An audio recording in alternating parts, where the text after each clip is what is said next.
Então, conforme eu prometi, eu vou me aprofundar em alguns capítulos, em alguns tópicos desse livro, porque eles trazem alguns pontos de vista, ele traz, né, alguns pontos de vista bem diferentes de tudo aquilo que eu ouvi, ou pelo menos de algumas coisas que eu ouvi nesses 15 anos que eu trabalho com yoga e com Vedanta, né, que eu estudo Vedanta. Muito bem. E aí o primeiro ponto que eu queria falar com vocês aqui é sobre a visão de Ahimsa, né?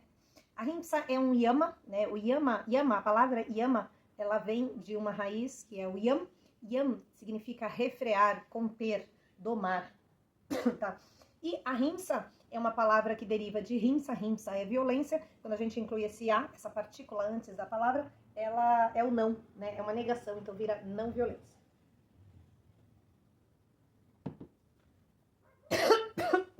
Então, desculpa, gente.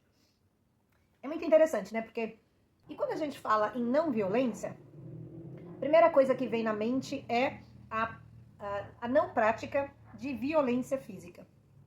Mas a gente tem que entender que não é só violência física. Essa é a primeira coisa, e eu acho que até aí todo mundo tem esse conhecimento, né? A violência também pode aparecer nos pensamentos, ela pode aparecer nas palavras, ela pode aparecer nas ações que vão prejudicar, né, o outro. Mas também inclui a não violência física, de não machucar, de não matar todos os seres vivos, o que inclui não comer animais, né? Portanto, por isso que é muito comum o vegetarianismo como uma prática, porque ele é a representação desse yama, de ahimsa, né? E aí a primeira coisa é pensar que a prática da não violência, ela não é passividade.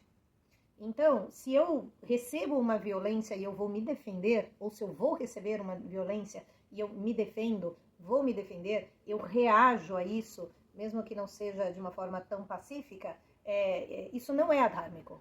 Não, muito pelo contrário. Isso é dármico, isso é o que é esperado da minha atitude. Que eu me proteja, que eu proteja o meu corpo, esse veículo, que eu proteja o outro ser do meu lado, que eu proteja as pessoas, os seres vivos, de sofrerem uma violência. Tá? Então, a reação que muitas vezes a gente acha que eu não posso reagir de forma violenta, isso não é correto. E segundo a tradição védica, isso é dharmico, sabe? Eu não vou sofrer os mesmos resultados da ação como se eu fosse o principal agente da ação. Aqui não, aqui quando eu me defendo, quando eu defendo o outro, eu estou me protegendo, então eu estou dentro do Dharma. Então essa é a primeira confusão que a gente tem que limpar. A Ahimsa não é passividade. A Ahimsa não é eu não me defender. Não é eu não praticar até alguma violência em nome dessa defesa. Tá? Não é isso. E aí, o que é muito interessante aqui, vou até ler um trecho. Tem por função, a Ahimsa, né, tem por função extirpar a modificação mental, vritti, né, que são as ondas mentais, denominada aversão, baseada na ignorância e da qual o ódio é a forma principal. O que ele está querendo dizer aqui? Que nós temos um mecanismo interno, né, de afastar tudo aquilo que a gente não quer perto da gente, eu afasto, eu repilo? Isso, se você souber a forma certa, escreve aqui pra mim, porque agora eu fiquei na dúvida. Repelir, né? Eu vou repelir, né, tudo que provoca aversão em mim. Ao passo que eu quero trazer para perto de mim tudo que eu gosto, né? Tudo que me causa prazer, que me causa alegria. Então, aquilo que me causa aversão, né, que me causa dor, sofrimento, eu chamo de aversão, ou que eu simplesmente desgoste, né? E, por outro lado, né, eu chamo de gostos e aversões, ragas e doeixas. E essa necessidade de repelir, ela começa com um pensamento, né? Começa na mente o que eu considero uma aversão. E o que ele está dizendo aqui é que eu quero modificar esse tipo de pensamento. Porque, na verdade, o que é aversão para uma pessoa não é para outra, né? Então, tem aquelas pessoas, por exemplo, que detestam muito calor, né? Ao passo que tem outras que adoram. Então, como é que pode ser aversão para um e pode não ser aversão para outro?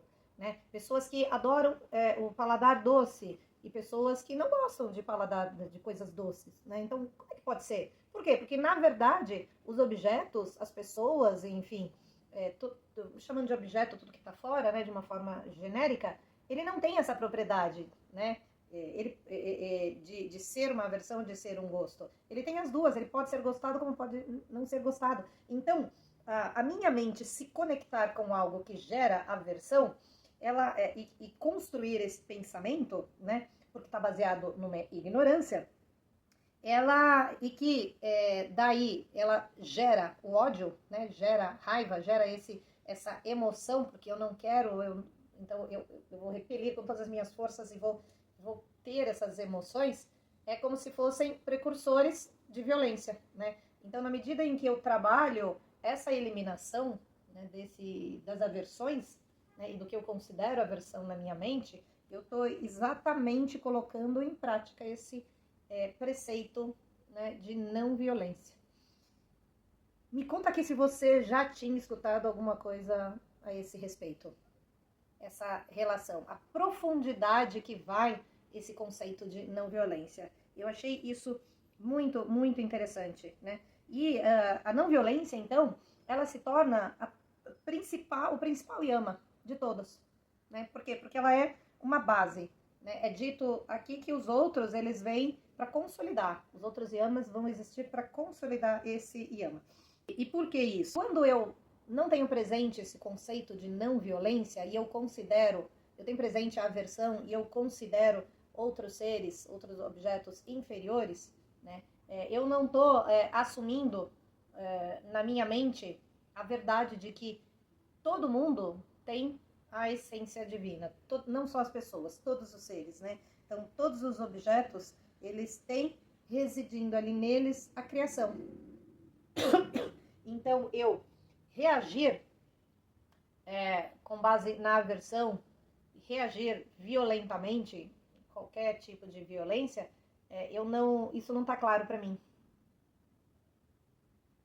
Esse conceito, esse entendimento de que Ishvara está em tudo, de que o eu está em todos e em tudo, ele não está claro. Então, essa ignorância é uma ignorância que tem que ser combatida.